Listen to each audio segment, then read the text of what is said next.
नमस्कार, बहुत स्वागत है आपका मॉर्निंग ब्रेकिंग न्यूज में। मैं हूं आपके साथ ऋतु ज्ञानवारी। विजयादशमी उत्सव मनाई जा रही है। आरएसएस मुख्यालय में विजयादशमी उत्सव मनाया जा रहा है। पद्मश्री शंकर महादेवन प्रमुख अतिथि, संघ प्रमुख मोहन भागवत मौजूद हैं। नागपुर से लाइव तस्वीरें इस वक्त ऐसा कुछ करो जो आपको समझ में नहीं आ रहा है, something that is out of your vocabulary. हर एक क्षेत्र में एक्सपर्ट्स हैं, वो अपने काम करेंगे। आप अपने क्षेत्र में whatever you're comfortable with, but make a difference in our country. You can contribute to inspiring the next generations with your own field of expertise. For example, being a musician, I always think it is my duty to spread our music which has been there for years and years and years, that music all over the world.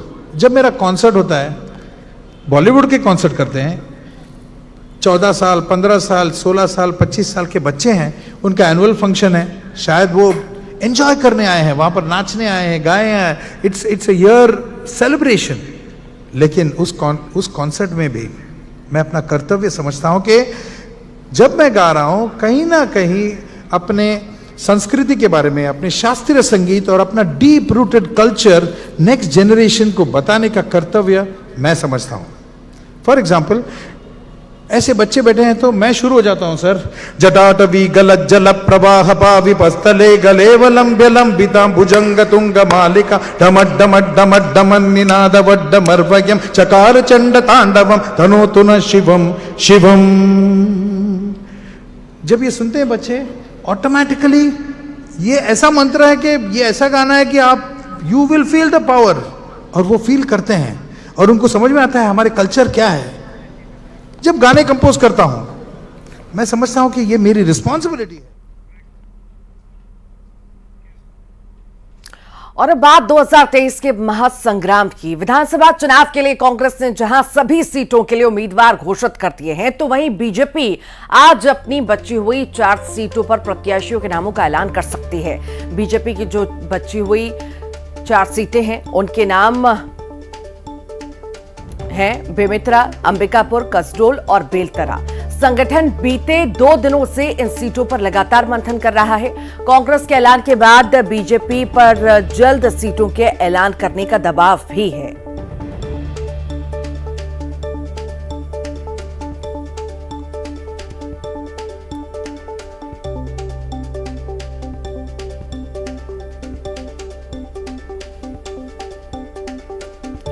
चार सीटों पर BJP को प्रत्याशियों के नामों का ऐलान करना है और ऐसी उम्मीद जताई जा रही है कि बची हुई सीटों पर आज ऐलान हो सकता है, चूंकि समय कम बचा है और प्रेशर भी पार्टी पर बहुत ज्यादा है।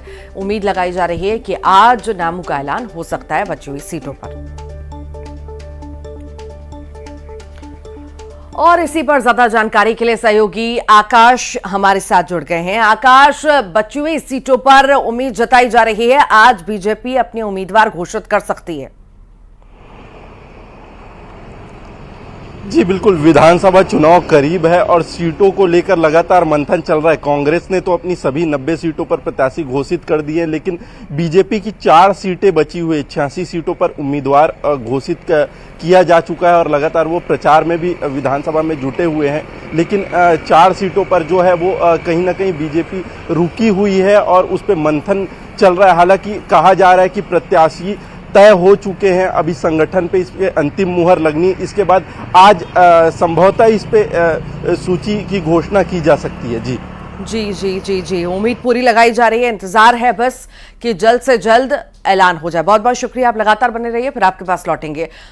तो वहीं टिकट बंटवारे से असंतोष की तस्वीरें भी सामने आ रही हैं। बीजेपी कांग्रेस दोनों पार्टियों में विरोध की तस्वीरें हम देख रहे हैं और डैमेज कंट्रोल में दोनों पार्टियां जुटी हुई हैं। बीजेपी कांग्रेस दोनों डैमेज कंट्रोल में जुटी हैं।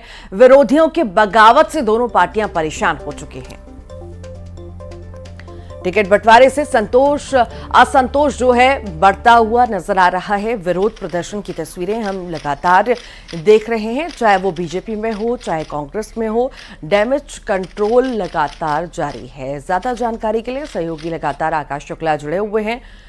आकाश लगातार हमारे साथ जुड़े हुए हैं। आकाश, डैमेज कंट्रोल में लगातार दोनों ही पार्टियां जुटी हुई हैं। टिकट बंटवारे के बाद हमने तस्वीरें देखी कि किस तरह से आक्रोश दावेदारों में, उनके समर्थकों में देखा जा रहा है। जी बिल्कुल, देखिए विधानसभा चुनाव से पहले ही कई दावेदार टिकट को लेकर अपनी उम्मीद जता रहे थे और नेताओं ने भी उन्हें भरोसा दिया था कि कहीं ना कहीं उन्हें टिकट मिल जाएगी। आप भाजपा में देखिए या कांग्रेस में देखिए, एक ही तरीके से देखा गया। कई प्रत्याशी मैदान में भी थे और प्रचार में भी जुड़ गए थे, उन्हें उम्मीद थी कि टिकट मिल जाएगी, लेकिन कई उम्मीदवारों के, दावेदारों के टिकट कट गए। भाजपा की बात करें, कांग्रेस की बात करें, कांग्रेस में कई विधायकों के जो सिटिंग एमएलए थे उनकी टिकट कटी है। अभी सामरी विधायक जो चिंतामणि महाराज है, उनका विद्रोह भी एक तरीके से नजर आया है। इसी तरीके से कांग्रेस में जिस तरीके से बगावत सामने आए हैं, संगठन के जो बड़े नेता हैं डैमेज कंट्रोल में जुटे हुए, यही स्थिति आप भाजपा में भी देख सकते हैं। बस्तर से लेकर बस्तर के 20 सीटों में जो घोषणा हुई थी उसमें कई प्रत्याशी दावेदार थे, वो नाराज थे, जिनको उम्मीद थी उनके टिकट मिल जाएगी, या ऐसे कार्यकर्ता थे जिनको भी उम्मीद थी कि उनके समर्थित नेता को टिकट मिलेगा, लेकिन नहीं मिला। ऐसे में वो नाराज लगातार चल रहे थे। तो कहीं ना कहीं एक तरीके से अंदरूनी बगावत के स्वर देखने को मिल रहे थे। इसको लेकर संगठन के बड़े नेताओं ने कमान संभाली और वहां पे कहीं ना कहीं डैमेज कंट्रोल करने की कोशिश की जा रही है। यही स्थिति शहरी क्षेत्रों में और बाकी विधानसभा क्षेत्रों में भी देखी गई है। ऐसे दोनों पार्टियों ने संगठन के चुनिंदा नेताओं को जिम्मेदारी दी है, जो अलग अलग विधानसभा में जा रहे हैं और स्थिति का जायजा ले रहे हैं। कहां पे कार्यकर्ता नाराज है, कहां पे उसकी नाराजगी है, कहां पे खामियां हैं, इन सब चीजों को देखा जा रहा है और समझाइश दी जा रही है कि पार्टी एक है और पार्टी स्तर पे चुनाव लड़े, प्रत्याशियों पर ज्यादा आप फोकस न करें। लेकिन देखने वाली बात होगी कि बगावत के जो तेवर हैं कार्यकर्ताओं के, वो कहीं चुनाव को प्रभावित न करें। जी, चुनाव को प्रभावित बिल्कुल कर सकते हैं, क्योंकि नाराजगी हम लगातार आकाश देख रहे हैं। क्या लगता है, हम क्या मारे यहाँ पर, जिस तरह से हम आक्रामक रूप कार्यकर्ताओं का, उनके समर्थकों का, दावेदारों का देख रहे हैं। यहाँ पर बड़ा फैसला पार्टियों को लेना पड़ सकता है, प्रत्याशियों को बदला जा सकता है।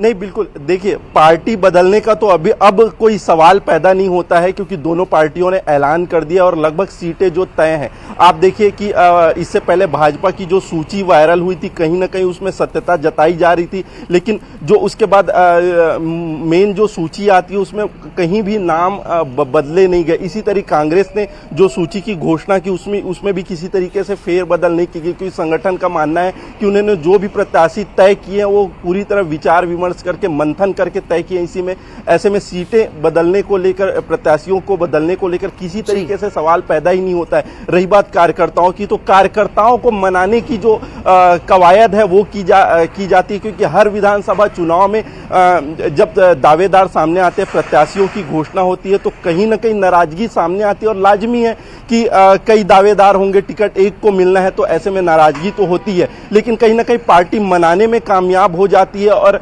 उसके बाद वो कहीं ना कहीं पार्टी के समर्थन में कार्य करते। जो बगावत के तेवर जिनका स्वर उठता है और ज्यादा दिखाते हैं, तो कहीं ना कहीं पार्टी उन पे कार्रवाई करती है या कार्यकर्ता भी खुद निकल जाते हैं, लेकिन ऐसी स्थिति देखने को नहीं मिल रही है। अब देखने वाली बात होगी कि विरोध जिस तरह से हम देख रहे हैं, विरोध के स्वर हम देख रहे हैं, तेज होते नजर आ रहे हैं। हालांकि क्या होता है ये देखने वाली बात होगी। बहुत बहुत शुक्रिया आकाश।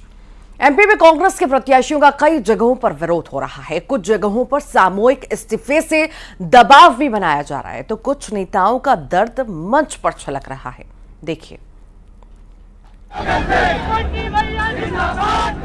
कमलनाथ के बंगले पर विरोध करते ये लोग कांग्रेस के कार्यकर्ता हैं। टिकट के बंटवारे के बाद प्रत्याशी से नाराज कार्यकर्ता पीसीसी चीफ के घर पर पहुंचे और प्रत्याशी बदलने की मांग की। नर्मदापुरम, रामपुर, भगीलान और नरेला में प्रत्याशियों को बदलने की मांग की। उधर अशोकनगर में कांग्रेस में बगावत इस कदर है कि दावेदार मोहन यादव के अलावा आशा दौरे और अनीता जैन ने इस्तीफा दे दिया। विक्की जैन ने भी इस्तीफा दे दिया। जानकार इसे कांग्रेस के लिए झटका मान रहे हैं, क्योंकि मन बहुत असंतुष्ट है, इसलिए इस्तीफा दिया।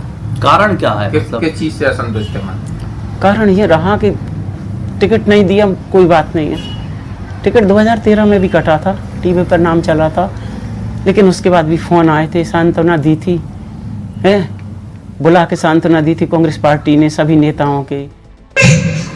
वहीं मंदसौर में कांग्रेस प्रत्याशी परशुराम सिसोदिया मंच पर रोने लगे। मेघवाल समाज के सपोर्ट न करने का डर उन्हें इस कदर सताने लगा कि वो भावुक हो गए। दरअसल श्यामलाल जोगचंद्र का कांग्रेस ने टिकट काट दिया है और वो निर्दलीय चुनाव लड़ सकते हैं। माहौल बनाया जा रहा है कि मेघवाल समाज को टिकट नहीं दिया गया, इसलिए मेघवाल समाज कांग्रेस का सपोर्ट नहीं करेगा।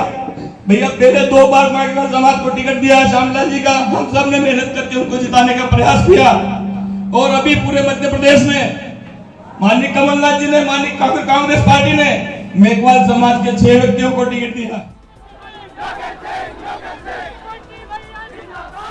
टिकट कटने के बाद कांग्रेस में कई नेताओं ने निर्दलीय चुनाव लड़ने का ऐलान कर दिया है। ऐसे में कांग्रेस को डैमेज हो सकता है, लेकिन इस परेशानी से पार्टी कैसे पार पाती है, ये आने वाले समय में साफ होगा।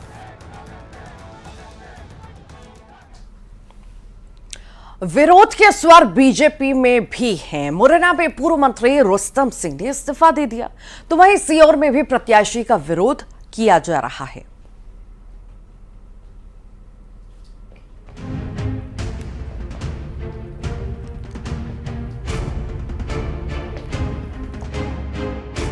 को झटका लगा है। पूर्व मंत्री रुस्तम सिंह ने इस्तीफा दे दिया, साथ ही सैकड़ों कार्यकर्ताओं के साथ वो हाथी पर सवार हो गए।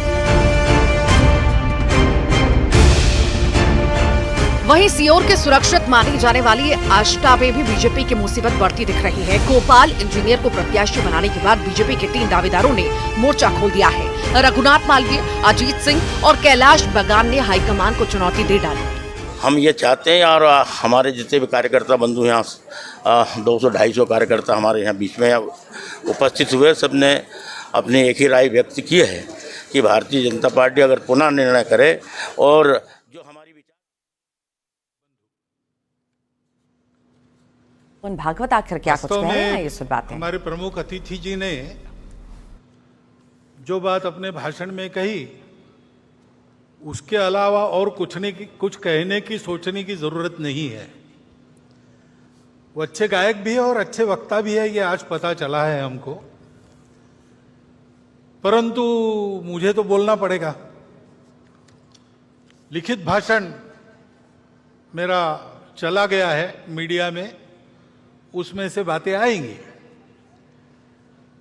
परंतु कुछ बातें आपके सामने यहां से रखना ये आवश्यक हो जाता है, इसलिए मैं रख रहा हूं। ये बात सही है और हम सब उसका अनुभव कर रहे हैं कि प्रतिवर्ष भारतीयों का गौरव दुनिया में बढ़ रहा है। दानवता पर मानवता की पूर्ण विजय का ये जो विजय पर्व अपना विजयादशमी है, इस वर्ष की विजयादशमी में भी हम ये अनुभव कर रहे हैं। ऐसा अनुभव देने वाले कई प्रसंग हमने अभी अभी अनुभूति में हमारे लाए हैं। जैसे G20 की परिषद यहां पर हुई, वो तो प्रतिवर्ष होती है, लेकिन यहां पर हुई, उसके एक विशेषता रही। उस परिषद में हमारे भारतीयों के आतिथ्य की बड़ी प्रशंसा हुई, उसका पहली बार उन्होंने अनुभव किया। हमारे विविधता की सजी संस्कृति का गौरव उन्होंने अनुभव किया। केवल भूतकाल की बात नहीं, हमारी वर्तमान की जो उमंग भरी उड़ान है, उसको भी उन्होंने प्रत्यक्ष देखा, दुनिया भर के देशों के लोगों ने। और हमारे मन की जो सद्भावना है, प्रामाणिक सद्भावना है, अफ्रीकन यूनियन को सदस्य बनाने में पहले ही दिन परिषद का घोषणा पत्र एक मत से कराने में, और हमारी राजनीतिक कुशलता भी उन्होंने देखी, हमारी प्रामाणिक सद्भावना भी उन्होंने देखी। विशेषकर आर्थिक विषयों पर केंद्रित जो परिषद होती थी, उसमें पहली बार वसुधैव कुटुंबकम की बात कही गई। महिलाओं के उन्नति की, महिलाओं के नेतृत्व की बात कही गई और वो मानव केंद्रित बात हो गई। उसमें करुणा के ग्लोबलाइजेशन की बात भी यहां जो C20 हुआ था वहां रखी गई थी। ऐसा एक प्रसंग हमको एक झलक देके गया कि हमारा स्थान आज दुनिया में क्या बना है। हमारे नेतृत्व के कारण भारत का एक विशिष्ट स्थान दुनिया के अग्रणी देशों में बन गया। इसको हमने अनुभव किया। ऐसा अभिनंदनीय कार्य हमारे सामने हुआ है। और केवल उसी इसमें नहीं, हमारे खिलाड़ी भी इस बार आशियाई खेल हुए 100 से अधिक, इस भाषण को लिखते तक 107 पदक, 28 स्वर्ण, रौप्य पदक 38 और 41 कांस्य हमारे खिलाड़ियों ने जीते। हमारा देश सब क्षेत्रों में आगे बढ़ रहा है, ये हम देख रहे हैं। आर्थिक स्थिति भी हमारी, हम 5वें नंबर पर 10वें से ऊपर उठकर आ गए इकोनॉमी। डिजिटल टेक्नोलॉजी का हमने उपयोग किया गरीबों के कल्याण में, सारी योजनाएं नीचे तक पहुंची, उसके लाभ, ये सारी बातें हमने की। स्टार्टअप्स की क्रांति जैसे हो गई सभी क्षेत्रों में, केवल टेक्नोलॉजी में नहीं, कृषि हो, स्पेस हो, डिफेंस हो, सर्वत्र यह प्रगति भी हमने देखी है। और इसलिए हमको बड़ा आनंद लगता है कि हाँ आगे बढ़ रहे, और केवल भौतिक बातों में नहीं, राष्ट्र का पुरुषार्थ उस राष्ट्र की अपनी धरोहर के आधार पर अपने वैश्विक प्रयोजन के सिद्ध करने वाले आदर्शों के आधार पर होती है। उनको हम देखते, उनका अनुकरण करते, तब आगे बढ़ते। हमारे संविधान के पृष्ठ पर जिनका चित्र है वो हमारे राष्ट्रीय आदर्श भगवान राम, उनके बाल स्वरूप का रामलला का मंदिर अयोध्या में बनने जा रहा है। अपने मंदिर में रामलला प्रवेश करने वाले हैं 22 जनवरी को। यह प्रसंग हम देखने वाले हैं। उसमें सब लोग तो आ नहीं सकेंगे, सुरक्षा की बात रहेगी, वहां के व्यवस्थाओं की बात रहेगी। धीरे धीरे बाद में जाएंगे अपनी अपनी सुविधा से, परंतु उस दिन अपने सारे देश में हम अपने अपने जगह, अपने छोटे छोटे मंदिरों में ऐसा वातावरण बना सकते हैं। भगवान राम धर्म की मर्यादा के प्रतीक है। समाज में सब लोगों को अपनाने वाले भगवान राम थे। भगवान राम करुणा के प्रतीक है। इन सब बातों को ध्यान में रखते हुए ऐसा आत्मीयता का, सर्वसमावेशकता का, समरसता का, प्रेम का, स्नेह का वातावरण, धार्मिकता का वातावरण सर्व देश में बने, ऐसे छोटे छोटे कार्यक्रम अपने जगह पर तो हम कर ही सकते हैं। परंतु ये सारे प्रसंग भारत का एक अमृत काल देखने का सौभाग्य हम सबको मिला है। और इसलिए शताब्दियों की संकट परंपरा को पार हमने किया है और हम आगे बढ़ रहे हैं, ऐसा ध्यान में आता है।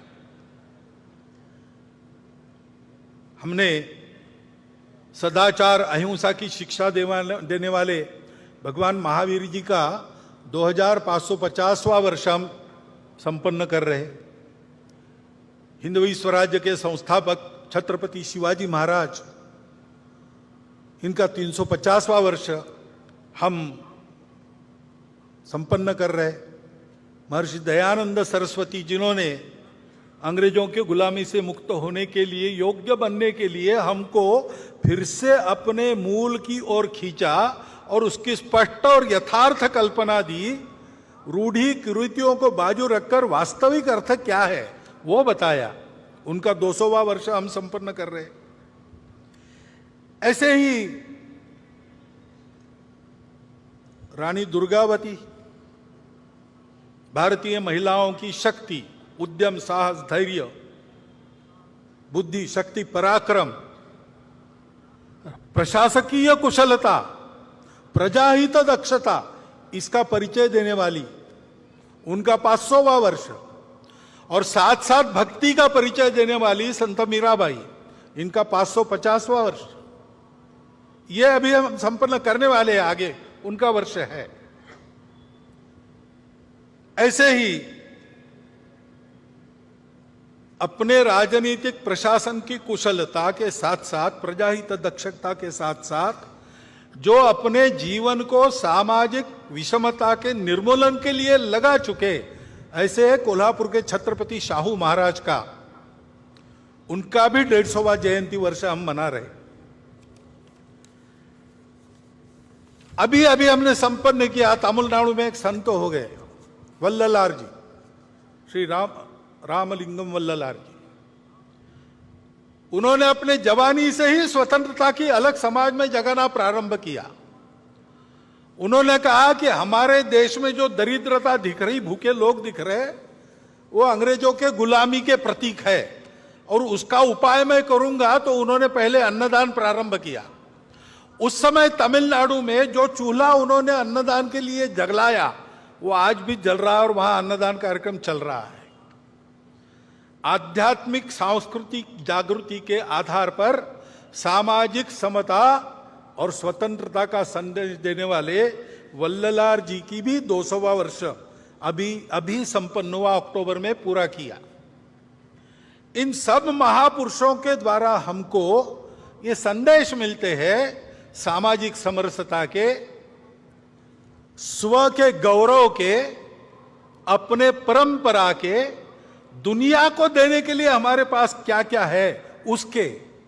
जैसे हमारे प्रमुख अतिथि जी ने उल्लेख किया, हमारे हर बात में हमारा स्व है, संगीत में है, अन्न में है, सारी बातों में है। उसको दुनिया को देने का समय आ गया है और इसलिए उस स्व का गौरव धारण करके स्व के आधार पर देश का एक यशस्वी जीवन खड़ा करके बताना संपूर्ण दुनिया को, ये हमारा कर्तव्य बनता है। और उसके साथ साथ वो आज के विश्व की आवश्यकता भी है। आज का विश्व 2000 साल सुख की खोज में अनेक प्रकार के प्रयोग करके थक गया और वो कहता है कि हमको रास्ता चाहिए, क्योंकि विश्व में अनेक समस्याएं जिनका हल उनको नहीं मिला। स्वार्थ और कट्टरपन के चलते कलह चलते हैं, उसका कोई हल नहीं दिख रहा। विश्व ने प्रयास किया सबको एक रंग में घोलने का, सब में यूनिफॉर्मिटी लाने का, एकरूपता लाने का। वो यशस्वी हो नहीं सकता, क्योंकि सृष्टि बनी है विविधता, वो विविध ही रहेगी। विविधता में एकता कैसे आएगी, उसका कोई आधार उनके पास नहीं है। और इसलिए स्वार्थ तो रहता ही है, कट्टरपन भी रहता है, उसको चलते एक उन्माद पैदा हो जाता है, अहंकार पैदा हो जाता है, उसके संघर्ष चल रहे। स्वार्थों के टकराव और अतिवादिता के कारण युद्ध चलते हैं, उसका कोई उपाय नजर नहीं आता। प्रकृति विरुद्ध जीवन शैली, जीवन में स्वैरता, अनिर्बंध उपभोग, आत्यंतिक व्यक्तिवाद, अमर्याद शोषण, अधूरी दृष्टि के कारण उपजने वाले ये सारे दोष है।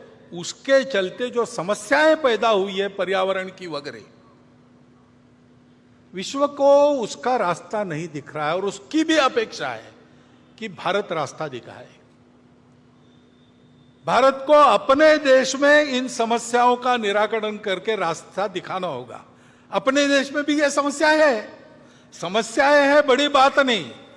समस्या होना कोई गलत नहीं, जीवन में समस्या रहती है और हम आज दिखा रहे कि हम सामना करके उन समस्याओं का उपाय करेंगे। हमारे यहां भी रहती है समस्या। मारे गए लोगों के साथ मेरी संवेदना